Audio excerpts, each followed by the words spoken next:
have a story to tell today. It is my story of asthma. Believing I had asthma, being diagnosed with asthma, and then thinking I had cured myself of asthma, and then later on realizing I never had asthma. And in the meantime, I was hospitalized and flatlined because of asthma. So the story plays out over 14 years from the age of 10, when I was first diagnosed as having asthma, and then my dependence on Ventolin for the next 14 years until I finally got sick of it and threw away my last Ventolin. I was 24, I think, about 24. Maybe older. I'm not sure. Yeah, maybe a bit older than that. It all kind of goes together when you look that far back. But I remember where I was. I just don't remember what year it was. Actually, I might have been 27 by the time that happened. Between 27 and 30, things kind of moved quite quickly for me. So yeah, about 27, I think. And anyway, so beginning, I lived in Remuera. We moved there from Wellington. So I'd lived in Wainuiomata in Wellington, New Zealand. The family moved to Auckland when I was about 10 years old, shortly after my mother married my stepfather. I had a stepdad, a stepbrother and a stepsister. My stepsister, Karen, she had already left home by the time we moved in. And when we moved to Auckland, my stepbrother, Kevin, he had kind of moved out when we moved to Auckland, although he would stay with us during his apprenticeship as a organ builder. It's part of furniture making, but it's a specialist organ building. And he had this apprenticeship where he would be in Auckland for 6 weeks and then all over New Zealand, servicing, repairing, doing maintenance on the organs in churches, cathedrals, the big cathedrals that had organs. So he would go to Christchurch and other places which had organs. And the reason why I mentioned that he was there half the time, 6 weeks at a time, he was with us in Auckland. We lived in Remuera.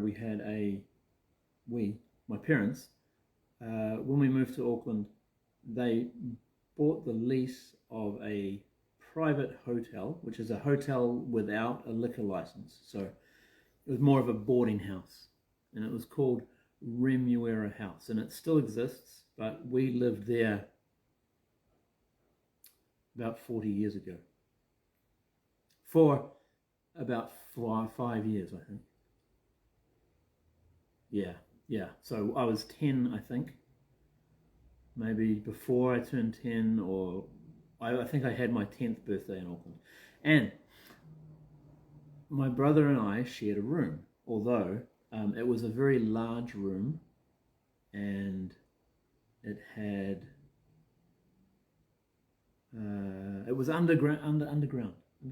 No, it was dug into the ground. So the house we had was a big old house with it was a boarding house, private boarding house. So it had lots of rooms, 2 floors.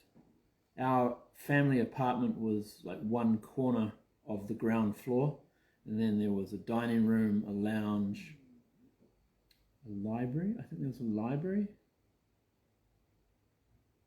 or maybe, yeah, and a couple of rooms downstairs.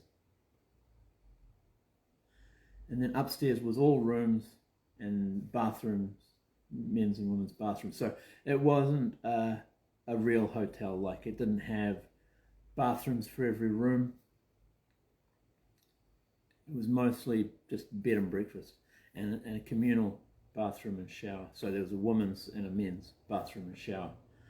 And then there was a sunroom as well. So this is the place. And 2 stories at the front and 3 stories at the back, because there was a sloping section.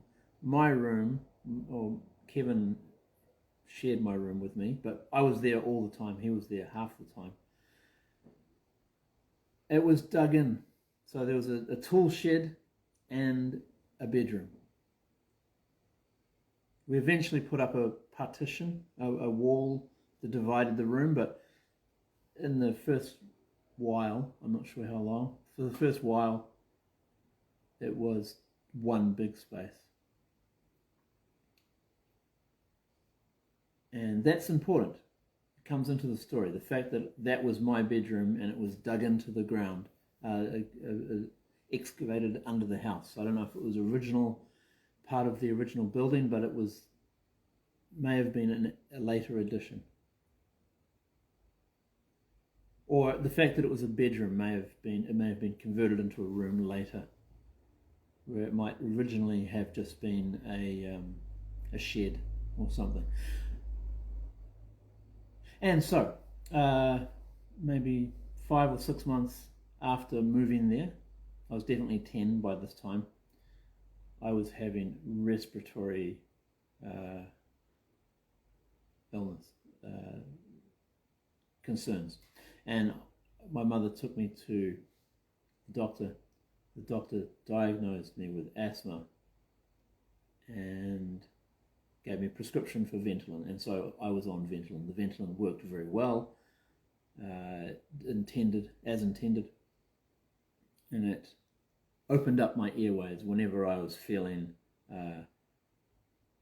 sick, having breathing problems. If I had an asthma attack.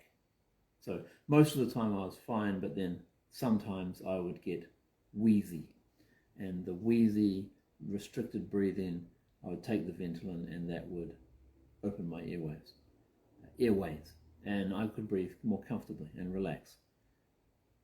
And that worked well. That, you know, I was a person with asthma, and it was more and more common around that time. Lots of people were getting asthma or being given the diagnosis, and there were drugs to help with that.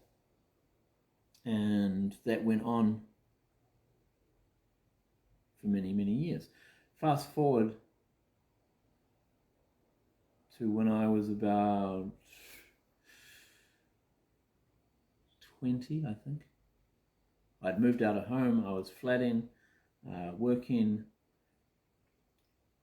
I was still using Ventolin a lot. I had at different times been prescribed preventers. So different types of preventers. Some of them were inhalers like Ventolin, things like Beclofort, Becotide. There were a few different types. They were supposed to prevent the attacks. So asthma has 2 different approaches to medication. One is to deal with the attack when you're having an asthma attack. Take the Ventolin, the blue one, and when you are using that too much, if you're depending on the Ventolin too much, your doctors will prescribe something else to try and prevent the attacks from happening. And the preventers should be taken regularly, like 3 times a day or something. And that was more than I couldn't do that. I couldn't maintain the regime of taking Ventolin, taking the Beclotide 3 times a day. So I would have it, but I would forget to take it, and so it was mostly useless. Sometimes I would take it for a couple of weeks and then I'd forget to take it. But it was effective. It would stop the attacks from happening. And so when I was about 19 or 20, I know where I was living at the time, So I must have been about 19 or 20. I had run out of Ventolin and I was having an asthma attack. And there's a few different things you can do if you don't have Ventolin and you're having an asthma attack. Not lying down is a good move, not lying down. Some people recommend breathing moist air, so damp air. You could have a hot water bowl with a towel and breathe over the hot water, warm water, so the steam would get into your lungs. That's supposed to have helped. I don't think I ever had much success with that. But sitting up is what I was doing, and there's putting your arms like this, so it expands your rib cage and gets more air into your lungs. I was doing that. It was in the middle of the night. I sat up on the sofa and was having this asthma attack. Had no Ventolin. So my plan was to wait until morning and go to, I don't know if I had a refill prescription, or if I could go to a chemist, or if I had to go to the doctor. I can't remember what my plan was, but I was going to wait until business hours so I could get some Ventolin. That was the plan. My flatmate, Chris, who's a bit older than me, I was living with him and his wife and another couple, more friends, but we all knew each other before we lived together. And Chris got up at 6 o'clock in the morning, ready to go into work, and he was like, "Hey, what's up?" And then he listened to my breath and he was like, "Oh man, we can't wait," because I was going to wait till 9 o'clock or something, so another 3 hours before I could go to a chemist and get Ventolin. He said, no, I'll take you to hospital now. We'll go straight to the emergency and sort you out because it sounds really bad. I was having a lot of trouble breathing. With asthma, the anxiety of the attack, the fear that you feel of having trouble breathing makes it worse. So there's a lot of anxiety. Some people think that asthma is caused by anxiety, that it's psychosomatic. There's a few different theories on that. So I had this friend, flatmate, taking me to the hospital. He took me to the hospital. We went to Middlemore, wasn't far from where we lived. We lived in Manurewa. We went to Middlemore, went to the emergency ER. And what happened then? Yeah, so I was seen by the staff, the medical staff, the hospital people, nurse, doctor, I don't know. I was given a nebulizer, which is a mask of oxygen. So an oxygen mix into the mask so that I was getting more oxygen. And the anxiety, of course, lowered straight away. As soon as I was getting medical attention with the mask, the oxygen mask, nebulizer, as soon as I was getting that, I started to feel better. If you've never had a nebulizer, never been breathing on a nebulizer, it feels like you're in the mountains. The air, the extra, I don't know why, the extra oxygen, because in the mountains, if you go up, you get less oxygen. But when you've got the nebulizer, it feels like clean, fresh mountain air, even though that is illogical because mountain air has less oxygen in it.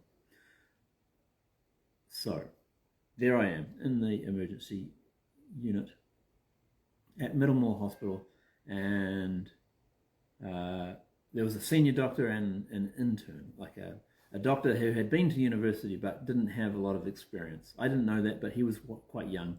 The senior doctor was older, she was middle-aged. But the young doctor didn't seem much older than me. But he would have been about 25, I guess. I don't know. So they discussed what to do, and then she left and he left. Then he came back and he gave me an injection.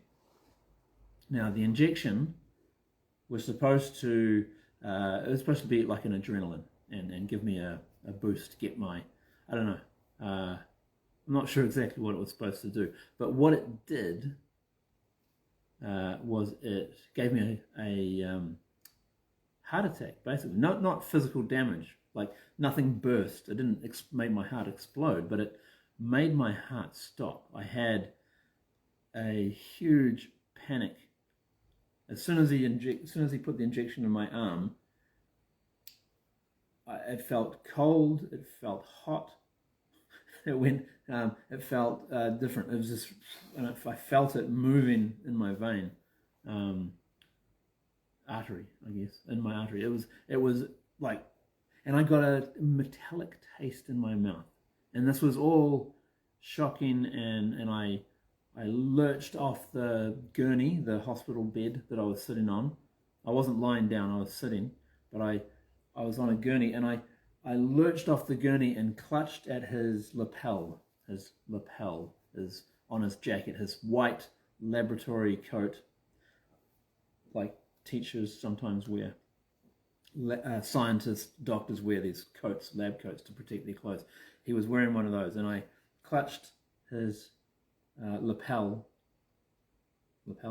and I said, "Something's wrong," and then I collapsed, and that was it. I was flatlined. I didn't know it actually, but he checked my pulse, and I had none. I didn't have a pulse. He ran away. So there's a bit of a amazing story in the fact that I could still see and hear what was happening, even though I was unconscious. I was flatlined. My eyes were closed, but my brain was still very active, and I had no idea that my heart had stopped beating. I was just panicking because it was shocking. But also, I was having an overdose of a synthetic adrenaline. That's what happened. I was overdosed. I don't know how that happened. He gave me too much of a good thing, and so that's what that not so good. I flatlined, and then he ran away. He came back with the senior doctor who had been there before. They both picked me up, carried me to another area, like away from all the other people, put me on another gurney, and then resuscitated me. And I was, again, I was not aware that my heart had stopped. I was still panicking, I was still freaking out, and I was trying to talk to them. They put a bottle breather, a resuscitator, what do they call it? What's that called? CPR, a CPR bottle. I think it might be called that, I don't know. But it seals over your mouth, and they squeeze the bottle to pump the air in. So not someone breathing over you, but it is CPR with a bottle. And they did that. They pumped me a few breaths of air into my lungs. And then I saw, just off to the side, someone earthing the paddles for defibrillation, a defibrillator to shock my heart. They were going to electrocute. Well, not they were going to. They were preparing to. They did. Hello. I see you there. Yeah, so the doctor, somebody was there warming up the defibrillator paddles, and I was like, no. I tried to put my hand up to stop them. I said, no, you can't do that. Because I had a thought in my head that if you defibrillate a person who is alive, you can kill them. You shock someone's heart, you can stop it. It's a good thing to do when the heart is not working. You can shock it into action.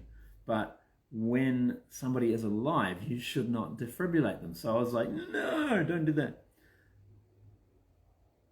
But that was the last thing. That was it. I went black. I didn't move. My arm didn't come up. My mouth did not move. because, as I say, I was unconscious. I didn't know that. I was seeing, hearing, and this, everything was happening around me, and I was still there. But as far as everybody else was concerned, I was a quickly dying person, and they were trying to save my life. So they defibrillated me, and I went blank then. And they saved my life at that point. They got my heart going again, and then they put a lung an inflator. I'm not sure what it's called, but I had when I woke up 16 hours later, I had been had a machine breathing for me, and I'm not sure how they kept my heart going. I think they defibrillated me more than once, but it was the first time that knocked me out. They had a dialysis machine, which was cleaning my blood. Dialysis is used quite a lot with diabetes patients. People with diabetes have the sugar cleaned out of their lungs, I think. Depending on what type of diabetes they have, they might need more sugar or less sugar, or more insulin or less insulin. But dialysis is used a lot for diabetes patients with diabetes. But it's a blood cleaning system. So my blood was run through the dialysis, and over the next 16 hours, they cleaned the adrenaline or whatever it was out of my system. And I woke up, and it took a few days to come right, but I came right, and it was a shock. It was a shock that, of course, there was somebody made a mistake, and the injection I got was not what I shouldn't have gotten that injection. It was a lethal dose of adrenaline or something like that. But it was the asthma that put me in that situation. If I hadn't been having an asthma attack when Chris got up at 6 o'clock in the morning, I wouldn't have gone to the hospital, right? It was asthma that put me in that situation. And thankfully, doctors, I was in the best place in the world to have an overdose of adrenaline, because they saved my life as well. Not only did they put it at risk, but they kept me alive. So that all turned out okay. It was no permanent damage, but I still had asthma. I still required Ventolin intervention regularly, and it wasn't good. So then fast forward to another, I think it was about 7 years. It was about 2000, about the year 2000. I know because of where I was living and who I was living with. And yeah, I wasn't in a good place emotionally. I was in a bad relationship.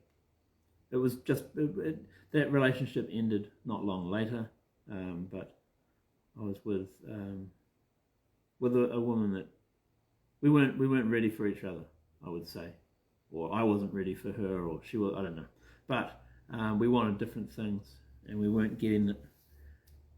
And so before the end, before it ended, before we went our separate ways, we'd both been in a bad, living with people we didn't love anymore, so I didn't get on well with. So my Ventolin ran out again, and of course every time my Ventolin ran out and I didn't have another one waiting in the drawer, but in the early days when I was 10, 11, 12 years old, you get 3 at a time, and so I would always know when I grabbed the last one, I would go to the doctor and get a new prescription. I'd have 3 in the box, in the drawer, waiting. So I always had Ventolin. It wasn't until the health department wanted to limit, I don't know who decided it, but they wanted to limit how much of any drug people had at home. So you would get the prescription from the doctor for 3 inhalers, but you would only get 1 from the chemist, and then you would have a refill. And so that was what screwed me up. The reason I ran out of Ventolin regularly was because I would have to wait. I mean, I could have managed it better, but I couldn't get all 3 at once. I would have to get them one at a time, and that was a problem. And so, sometime in the year 2000, I was 27, and my Ventolin ran out. But I was in a position, in a mental state of emotional state where I was very nihilistic, I would say. And I got angry with the Ventolin. I was like, F this. I don't want to live with this drug anymore. I've had this drug in my life for, at that time, 17 years. And I threw the empty inhaler across the room, and I said, like I was on my own. There was nobody else there. But I said out loud, live or die. I am not going to take that drug again. And I had to look after myself. I had to be careful. I had to do the breathing, like, you know, if I had an attack, I had to manage it. And so I managed it and didn't take Ventolin. I never went back to the doctor and had the prescription refilled or rewritten. And I didn't have asthma 3 months later. 3 months later, I no longer had asthma, and that was very interesting to me. I'd heard of people not staying on Ventolin. I'd never been able to understand how that worked, but what I learned after that experience, after all of that, after the 17 years of living on Ventolin and being dependent on that for respiratory health, I learned that I probably never had asthma in the first place. That basement room I had that was cut out of into the ground, it was half, like two walls of my room were retaining walls into the dirt. So there was probably mold under the wallpaper. And black mold, I don't know, there's never been proven. You know, I didn't go back to that house. We had moved, but this was 17 years later. I never went back to that house to find out if there was black mold there. But it's quite possible that it was some kind of mildew or black mold or something that was, although black mold causes headaches and other things, it's quite possible that the room I was living in at that house in Remuera, that may have been giving me the respiratory problems. And the diagnosis of asthma was dependent on, it was a preliminary diagnosis. What my doctor didn't know, maybe, was that Ventolin will work on more than just asthma. It will open the airways, or if you've got a head cold, if you've got a throat infection, there's lots of things that restrict the airways, but Ventolin will work on almost all of them. So Ventolin is a very effective drug for opening the airways and letting somebody breathe. And it's used for asthma, but it's not all it's good for. And so the symptom suppression I had, maybe from a mold infestation in the room I was living in, Ventolin worked. And so because it worked, the doctor went, okay, that's good. We'll just stick to that. And because it was effective, because my symptoms abated, it just rolled on and it continued to be the treatment. But why did I have the symptoms after I left that room? After we moved, when I was 15, we moved from that house into another house, and there was no longer an issue with the mold. And the reason for that is that Ventolin creates a dependency. So if you are taking Ventolin, you are dependent on Ventolin, and the symptoms will be there. So the reason I had so much of a dependence on Ventolin is because I was taking it. And you could take a perfectly healthy person and give them Ventolin, 2 puffs of Ventolin twice a day, and within a couple of weeks they will exhibit all of the symptoms of asthma. It gives people asthma. So it's very effective at treating the symptoms of asthma, but it produces the symptoms as well because of this dependency. So there's something that your body stops doing. If it's getting regular doses of Ventolin, your body stops doing it. And so the regulation of the aperture of your airways will change if you are taking Ventolin. And so that's what happened to me. I was given Ventolin for possibly an issue with mold or mildew or something, and then from the age of 10, I had this dependence on Ventolin. And then when I was 27, and I said, damn it, I'm not going to take that anymore, I've had enough of it. Then it took a few months, but I weaned myself. I don't know if I weaned. I think weaning yourself off means to do it slowly. But I went cold turkey off Ventolin and managed my respiratory health myself over a few months. And so my body started doing it again, producing whatever it was that regulates that airway. And so then I was cured. I cured myself, not of asthma. I don't think I ever had asthma. I cured myself of a Ventolin dependence. All right, and that's the story. Be careful what they tell you. It's not a conspiracy. There's just, don't always believe what you think. And keep asking questions, keep checking it out, and take courage. I might have been feeling a little nihilistic, and that's what led to me getting angry with the Ventolin and giving up on it, but it was life-changing. That decision changed my life. I was able to let go. If I hadn't felt that way, if I hadn't done that, I might still be on Ventolin now, and maybe lots of things in my life I would never have done if I had continued to believe that I was asthmatic. So, yeah, I don't know if you can take anything from that. Hopefully, it's just a good story. And I'm about done. So thank you very much. Those are few of you who listen, but I'm going to post this, and maybe more will watch it.